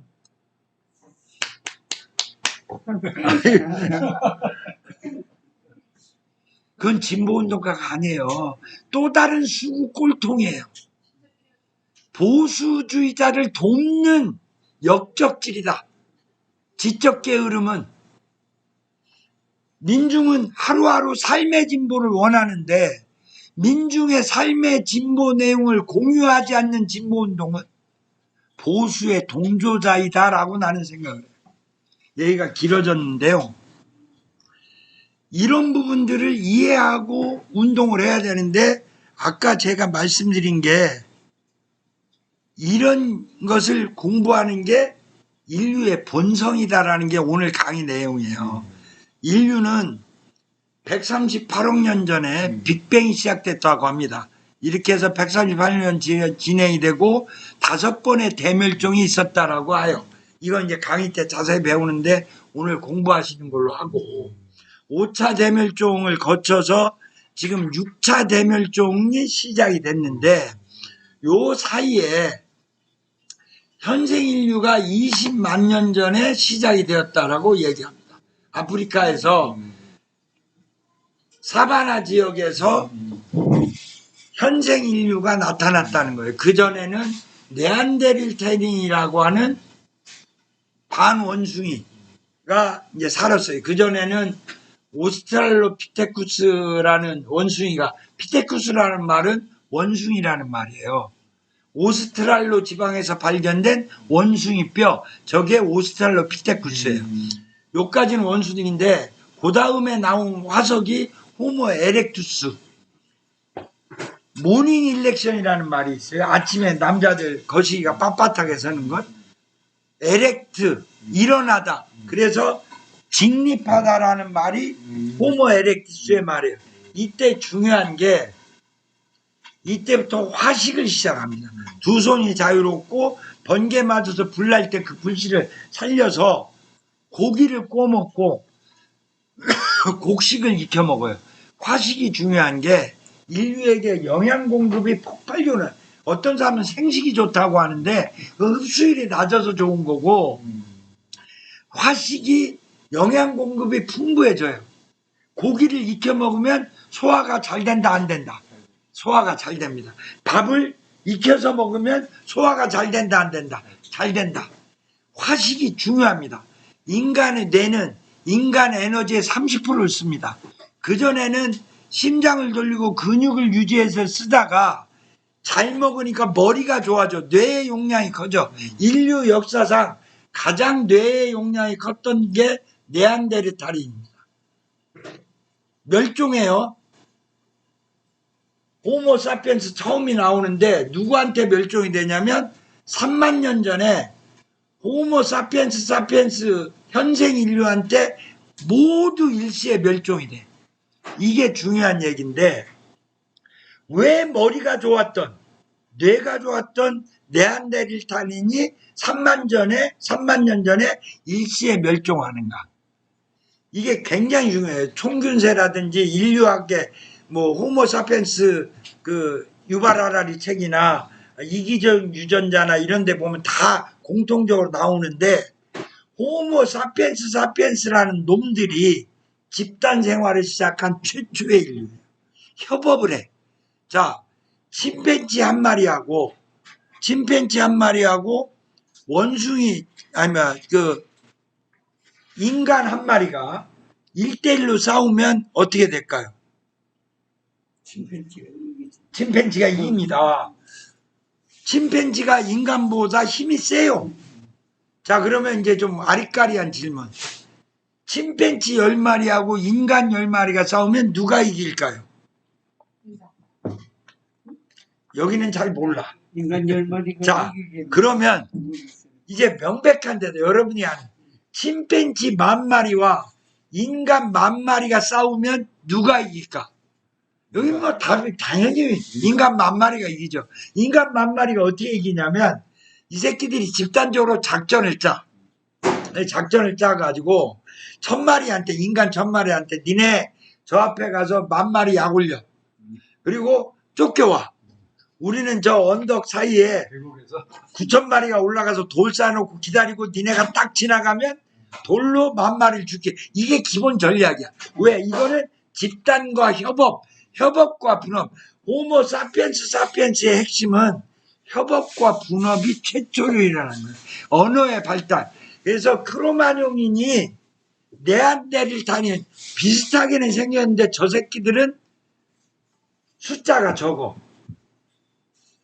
네안데르탈인이 몰려다니는 숫자가 보통 2명에서 10명이야. 마누라하고 애새끼들 몇 명 데리고 가면 2명에서 10명 정도가 몰려다녀요. 네안데르탈인. 이 새끼들은 머리가 좋아서 만능이냐. 이게 구석기 시대 사람들이거든요. 얘네들은 가죽옷도 만들어 입고 신발도 지가 만들어 쓰고 어디에 산딸기가 많은지도 알고 어디에 밀이 나오는지도 알고 어디에 맘모스가 지나가는지도 알아. 왜 좀 만능이냐. 머리가 무지 좋아.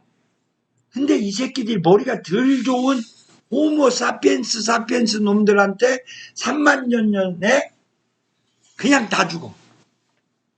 왜 죽냐? 네안데르탈 5명, 10명 댕기는데 호모 사피엔스 크로메인 새끼들은 기본이 50명씩 몰려댕기고 작전을 짜. 힘도 세고 머리도 좋은 네안데르탈인이 5명이 50명을 못 당해. 다 죽여버려요. 그래서 전 네안데르탈인이 호모 사피엔스 크로마뇽인이 3만 년 전에 전 세계로 퍼져나가거든요. 그전에는 네안데르탈인과 크로마뇽인이 공존했어요. 한 15만 년간.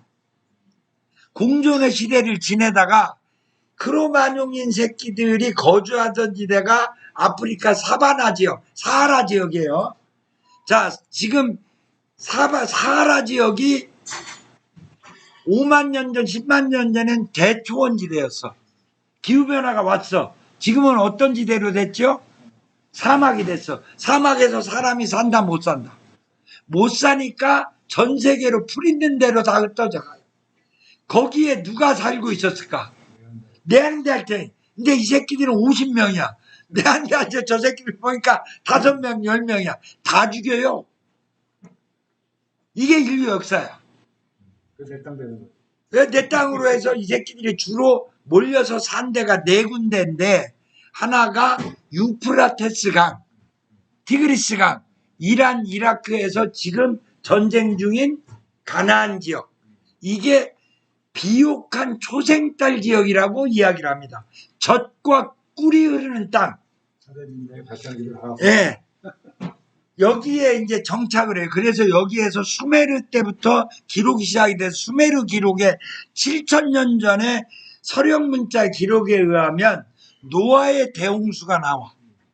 창세기에 노아의 대홍수가 나오잖아요. 7,000년 전에 기록이 노아의 대홍수가 창세기는 최초로 글로 기록된 게 2,700년 전입니다.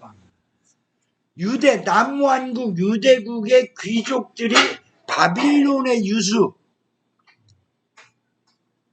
해서 전 세계로 흩어져 가고 쫓겨갈 때 그걸 이제 이스라엘 애들은 그걸 갖다가 뭐라고 부르냐면 이산 가족들 영어로 유명한 얘기인데 디아스포라.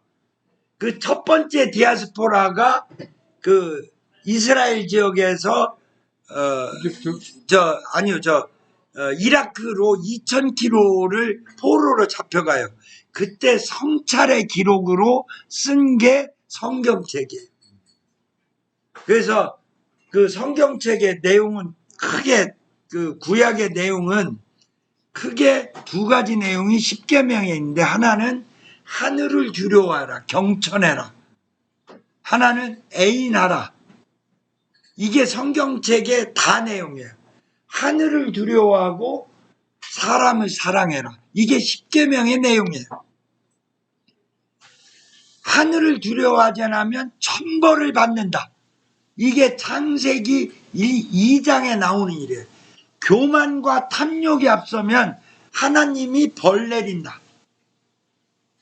인간의 교만과 탐욕을 가지고 더 헤쳐먹으려고 그러고 혼자서 많이 헤쳐먹으려고 그러고 자기 노동 이상의 대가를 뺏어 먹으려고 기복을 하는 새끼들은 다 죽여라.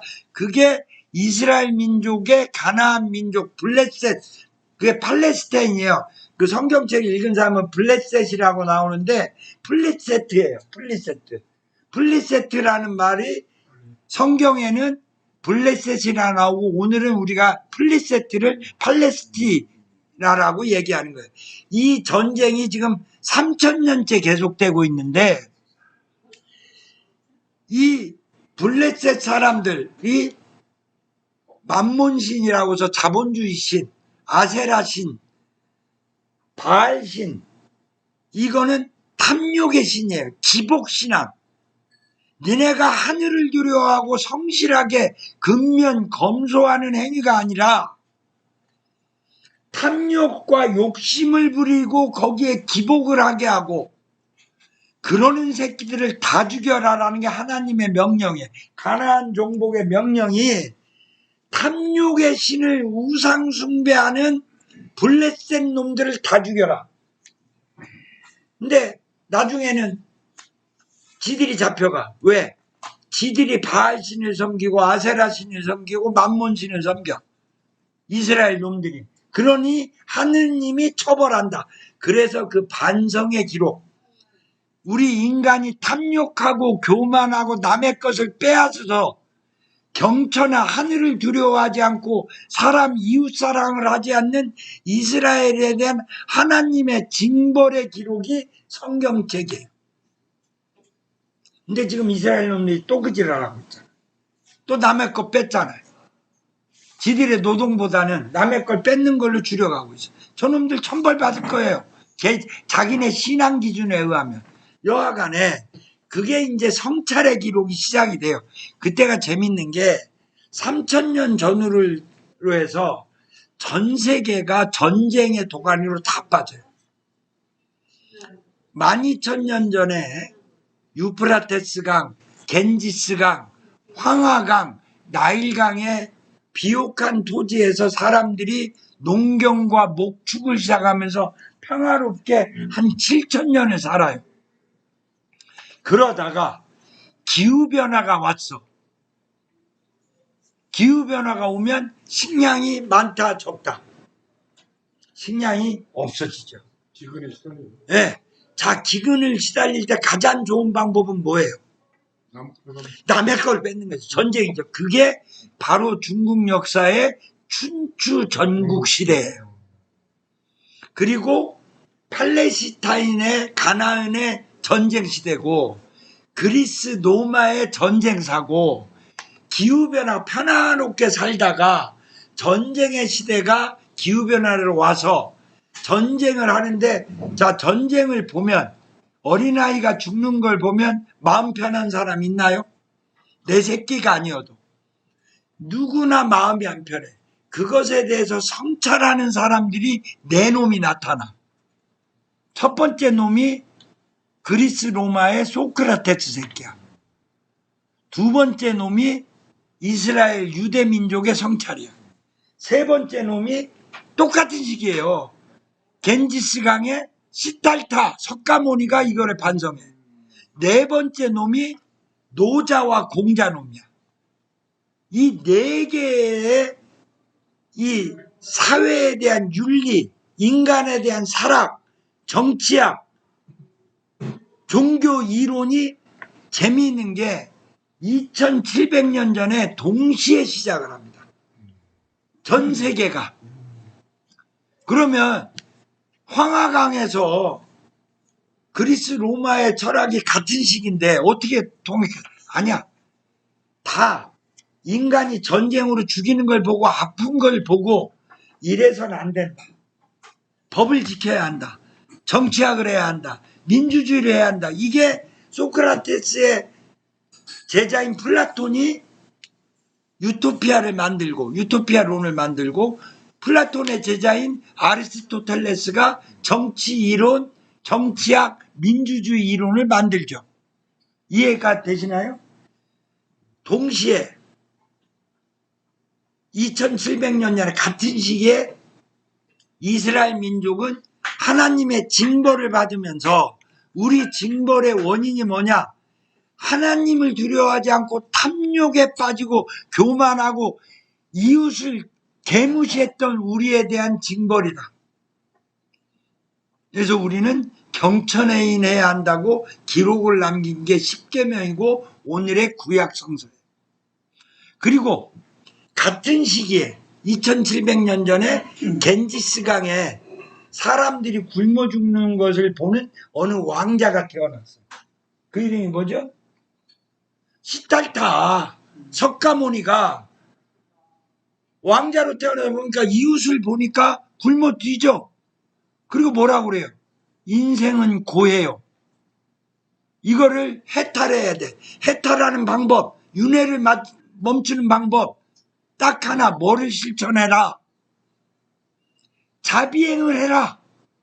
보살행을 해라. 보살행과 자비행이 동양 철학으로 와서는 뭐라고 그래요? 인이에요. 왕도 정치, 인의 정치를 해라. 그리고 노자는 자연처럼 서두르지 마라. 노자의 철학은 뭐예요? 노자 철학은 딱 네 글자로 하면 노자의 도덕경에 모든 걸 요약하면 상선약수, 최고 좋은 선은 같을 약 물수, 물과 같다. 물은 첫 번째 유수부쟁선, 흐르는 물은 앞을 다투지 않는다. 지잘난 체하지 않는다. 흐르는 물은 혼자 잘나서 진보인 체하지 않는다. 허인애처럼 이렇게 나타나가지고 진보를 욕하지 않나. 난 진보가 아닌 거죠.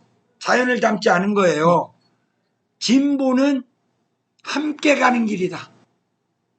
유수부쟁선, 선두를 다투지 않는다. 함께 가는 게 진보이다. 그게 옳은 길이다. 두 번째, 물은 기다릴 줄 안다.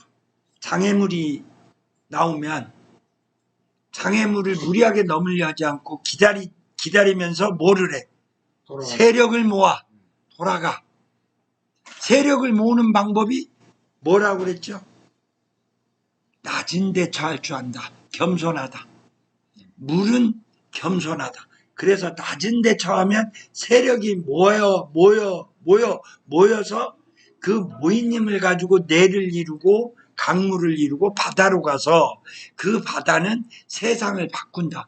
그 이론과 철학을 더 노자와 공자, 인해 철학을 발전시킨 게 맹자의 민본정치 민중혁명론이죠. 맹자의 민중혁명론은 바로 그래서 여민동락을 얘기합니다. 진보운동가는 잘난체하지 말고 허인애처럼 이런 데서 잘난체하고 지만 잘나고 소리 질러대지 말고 이건 민중의 표상이 아니야. 잘난체하지 말고 여민동락해라. 민중과 더불어서 동고동락해라. 그게 맹자의 이론, 민중혁명론의 핵심이고 여민동락의 실천 방법론으로 중요하게 얘기하는 게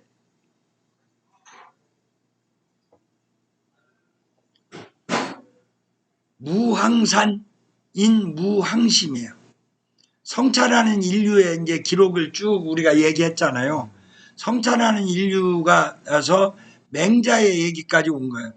무항산인 무항심. 안정적인 먹고 사는 것이 없는 사람들은 마음이 모이지 않는다. 오늘 우리는 윤석열에게 계급 배반 투표를 한 사람들을 알고 있습니다. 우리가 민주주의의 주체라고 이야기했던 가난한 사람들이 부자들을 위해서 투표를 합니다. 노인 예산을 깎아버리는 사람들을 위해서 노인들이 투표합니다.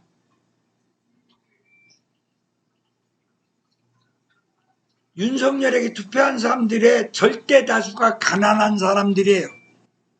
고난에 빠져서 하루하루 파지구르마 끓는 할아버지들은 윤석열에게 투표합니다. 안 하는 사람들도 있지만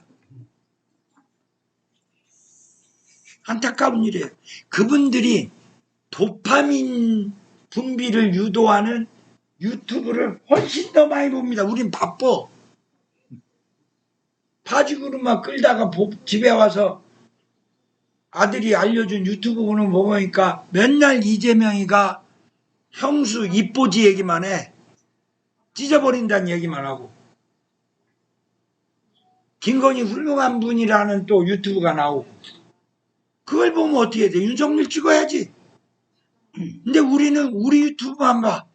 근데 우리 유튜브보다 저쪽 유튜브가 4배, 5배 많어. 우리는 저. 그러면 방법은 뭐냐? 유항산 유항식을 해야 한다. 국민들에게 아까 신앙군처럼 먹을 걸 주니 성군 났다고 그래. 김성호 선배가 이 먹을 거를 사람들하고 나눠주면 김성호가 성군이죠. 이런 사례를 내가 5년 전에 노원구에서 만들었어요. 이런 강의를 해서 노원구에 뜻 있는 사람들, 김성원의 친구들 50명을 모아서 강연을 했어요. 그래서 처음 계획은 5만 원씩 500명의 돈을 모아서 협동조합을 만들려고 그랬어요. 근데 이 태양광 수익이 좋다는 얘기를 했더니 50명이 모여서 여러분들이 흩어져서 50명이 500명을 모으자 했더니 어떤 사람이 손을 들고 500명을 모으면 너무 오래 걸리니 우선 여기 있는 50명이 5만 원이 아니라 10배씩이나 50만 원씩 내서 일하면 되지 않겠습니까? 그러면 안 되나요? 그래서 된다. 50명이 모범을 만들어서 또 다른 걸 만들자. 그렇게 합시다 하고 만장일치 통과가 됐어. 일주일 만에 2,500만 원을 모아서 나한테 가져오고. 그때는 노원구에 지원제도가 있고 서울시 박원순 지원제도가 있으니까 2,500만 원을 모아가지고 서울시에서 1억 2천 장기 저리 대출을 받았어요. 1억 4천을 가지고 공사를 했는데 1년에 6천만 원씩 남아. 지들은 얼마 냈어요? 처음에 돈을? 50만 원 내고 1년에 6천만 원이 남아. 그 중에 절반을 뚝 떼어서 지역 봉사활동을 해. 3천만 원을 나눠 가져. 5년을 나눠 가지니까 한 사람당 3천만 원은 봉사활동으로 라면 주고 수건 주고 진보운동에 폼을 다 잡고 나머지 3천만 원 가지고 나눴어도 1인당 40만 원씩이 돌아가. 5년이면 얼마요? 200만 원 받아 처먹었어. 50만 원 내고 200만 원 받아 처먹었고 앞으로 30년 또 계속 받아 처먹어. 재미있는 게 그 협동조합의 정관에는 노원구에 거주하거나 노원구에 생활근거지를 가진 사람만 조합원이 될 수 있어. 서울은요, 각 구별로 1년에 평균 20%가 이사 갑니다. 5년 동안 한 명도 탈퇴를 안 하네. 왜? 거기서 폼 잡고 돈 나눠주니까 안 가. 이걸 노원구만 해야 할 이유가 있나요? 종로구에서 하면 안 되나요? 은평구에서 하면 안 되나요? 가평에서 하면 안 되나요? 동대문에서 하면 안 되나요? 문제는 그 50명이 한 사람도 흩어지지 않고 견고하게 김성환의 친구들로 남아있어. 그러면 이 선배님 친구들이 이 일을 하면 안 되나요? 자, 법으로 5명이 모이면 마을기업 협동조합을 만들 수가 있습니다. 이 선배님의 친구 4명, 사모님 계시나요? 계셔요? 아니면? 예전에 살아있어. 네, 그러면, 우리 살아. 예, 2명 됐고, 아들 있어요? 여기 아들 있고. 며느리 있어요? 며느리 있고. 손자 있어요?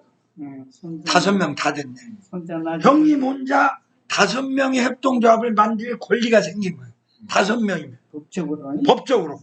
그리고 마을기업 등록을 해. 그리고 형님 어디 구에 살아요? 어디 구에 사시냐? 지금 현재는 종로구에 등록. 종로구 구청에 가. 응.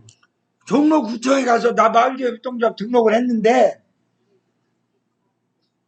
종로구 효자동 동사무소 있지? 그 지금 보니까 태양광 안 했네? 나 빌려줘. 뭐로? 공시지가로.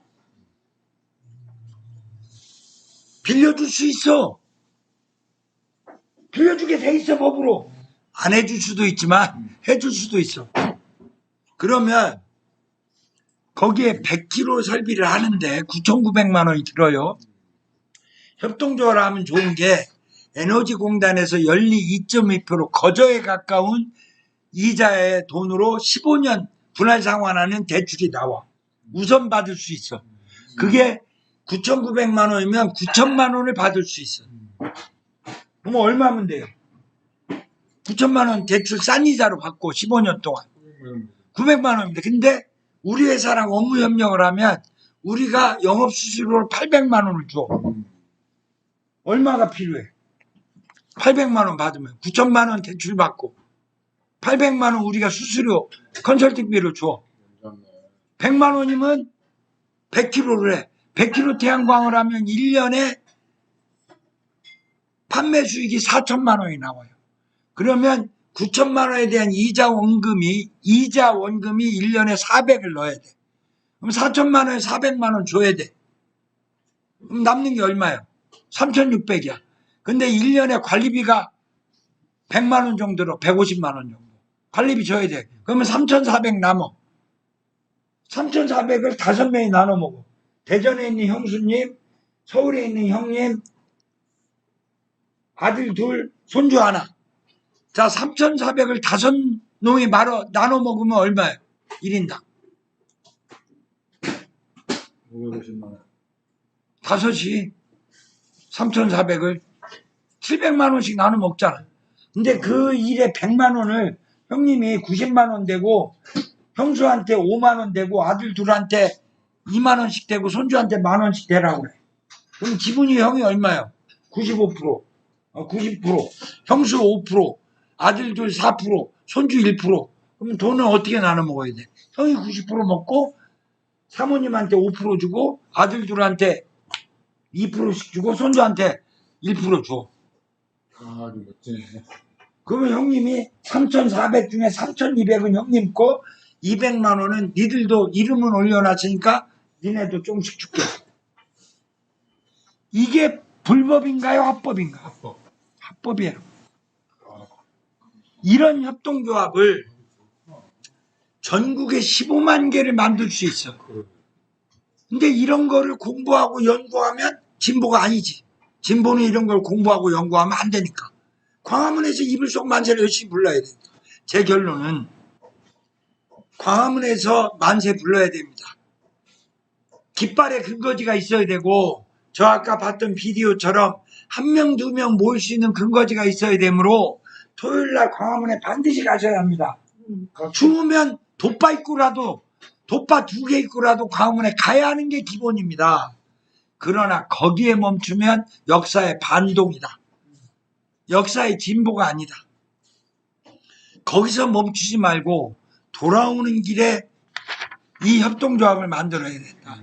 그리고 이런 교육을 받아야 된다. 최소 3시간 교육을 받아야 돼. 오늘은 뭐 1시간 반 정도의 진보운동에 대한 성찰적 반성을 아주 격렬하게 제가 역설적으로 얘기했어요. 훌륭하게 광화문에서 그 추운 날 고생하는 선배님들의 노고를 내가 폄하하려는 게 아니에요. 그게 참 중요합니다. 그 깃발과 근거지가 없이는 세력이 모일 수가 없어요. 정책연합당에 이런 세미나가 없이는 세력이 모일 수가 없어요. 누군가는 이걸 버티고 와야 돼. 그러나 우리가 진보와 역사의 진보에 진심이라면 조금 더 공부해야 한다. 역사의 진보에 조금 더 진심이라면 덕이 이기는 세력을 모아야 한다. 그 세력을 모으는데 당의정이 필요하다. 제일 좋은 거는 이익을 함께 나누는 것이다. 그게 맹자가 얘기한 여민동락의 핵심입니다. 여민동락의 핵심은 이익으로 대중을 모으고 그들과 함께 즐기라야. 이게 그 시경, 서경, 역경, 서경에 나오는 공자가 인용한 이윤이라는 주나라 때의 재상의 이야기가 최초 나오고 이윤의 이야기, 여민동락은 맹자가 처음 한 얘기가 아니에요. 맹자가 이윤이라는 유명한 주나라 때의 재상의 이야기를 맹자가 다시 이야기한 거예요. 백성과 더불어서 동고동락하고 그들에게 이익을 주고 백성에게 이익을 주면 백성이 모인다. 그것이 유항산인 유항심이고 무항산이면 자원봉사만 강요하면 백성이 흩어진다. 옳은 길을 가는 건 좋지만 옳은 길을 가는 동지들이 함께 가는 길을 오래 가려면 먹을 거 만들어줘야 한다. 당근과 채찍으로. 채찍은 없습니다. 당근 주면서 옳은 길을 이야기하면 물처럼 거대한 민중의 바다를 아까 처음에 했던 그 춤추는 사람의 혼자의 외로움이 하나가 둘이 되고 둘이 넷이 되고 넷이 여덟이 되고 여덟이 16이 되기 하면 그때는 세상이 바뀝니다. 저는 이 교육을 7월부터 시작했는데요. 지금 100여 명의 교육생이 나왔어요. 연말까지 내년 6월까지 올해 6월까지 250명을 만들고 250명을 전국 253개 지역에 흩트릴 거예요. 그들이 30명씩을 교육해서 연말까지 7,000명의 먹고 사는 공동체를 만들 거예요. 그 7,000명이 15만 개 협동조합을 만들고 15만 개 협동조합은 하나당 5명씩이니까 75만 명, 100만 명의 부대가 돼요. 100만 명의 부대면 무엇이든 할 수 있습니다. 저는 이것을 10년의 계획을 가지고 하고 있습니다. 그러면 10년 뒤에 안 되면 어때? 나와 함께 했던 동지들이 20년 뒤엔 될 거 아니에요. 20년 동안 먹고 사는 공동체 100만 명이 되면 세상은 자연히 바뀝니다. 동고동락하는 것이 우리에게 익숙해져서 누구나 바뀔 수 있습니다. 그러려면 이런 깃발을 가진 사람들이 누구인가를 알아야 되는데 우선은 광화문에 15,000명이 출발입니다. 광화문에 모여있는 귀한 뜻을 가지고 헌신적인 고난의 길을 걷고 있는 15,000명과 함께 여기서 오늘은 데모하고 내일은 동네의 동지들 만나서 동네로 들어가야 돼요. 우리가 이장도 되고 반장도 돼야 되고 통장도 돼야 됩니다. 아파트 동대표도 돼야 돼요. 동대표 연합회 대표자회의의 의장도 돼야 돼. 죄송하지만 새마을 운동본부 회장도 돼야 돼. 전국은 보수파가 다 작고 거기 가면 우리는 말이 안 통하니까 귀찮아.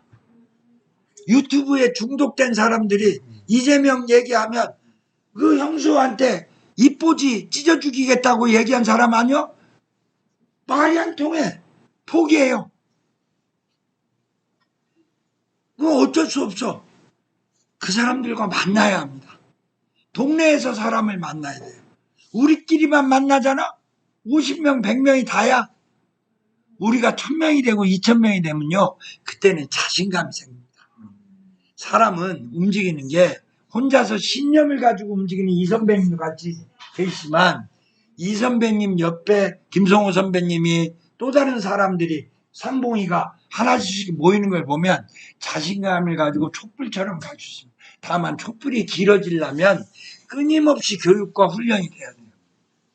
끊임없는 교육과 훈련이 없으면 자본의 침탈, 자본의 선전을 이겨낼 수가 없어요. 자본도 목숨 걸고 홍보합니다. 이재명 입보지 찢어 죽인다는 얘기를 자본이 매일 퍼뜨리는데 우리가 정의의 목소리를 퍼뜨린 것보다 5배, 10배 더 퍼뜨려요. 그래서 우리가 할 수 있는 일은 1명, 2명의 동지들을 귀하게 만들어냅니다. 베트남의 유명한 변혁운동가 호지민 선생은 이렇게 얘기를 했습니다. 적은 불과 같고 우리는 물과 같다. 물은 지하수로 흐릅니다. 보이지 않습니다. 지하수 물방울 하나 둘이 모여서 물줄기 이루고 물줄기가 되면 그때 지상으로 나옵니다. 지상에 나온 물줄기가 개울을 이루고 강물을 이루어서 결국은 저 거세 보이는 자본의 불길을 꺼버리고 민중의 바다를 만드는 게 우리의 꿈입니다. 그 꿈은 게으르지 않는 진보, 연구하는 진보, 과학을 연구하는 진보에게 나옵니다. 그걸 무시하는 것이 관심 없다가 하는 태도는 진보의 반동입니다. 역사의 반동입니다. 나는 내 가슴에 손을 두고 역사의 반동의 편에 서 있지 않는가를 돌아보고 역사 앞에 새로운 공부를 해보고 민중과 함께 여민동락할 준비가 되어 있는가? 나는 우리 마을의 반장이 되어 있을 수가 있는가? 나는 우리 마을의 이장이 되어 있는가? 나는 우리 아파트의 동대표가 되는가? 그들과 함께 가는가? 그들에게 이익을 주고 미래를 주는가? 그러지 않으면 진보운동은 헛짓입니다. 너무 긴 이야기를 괴롭혀서 죄송합니다. 내가 아마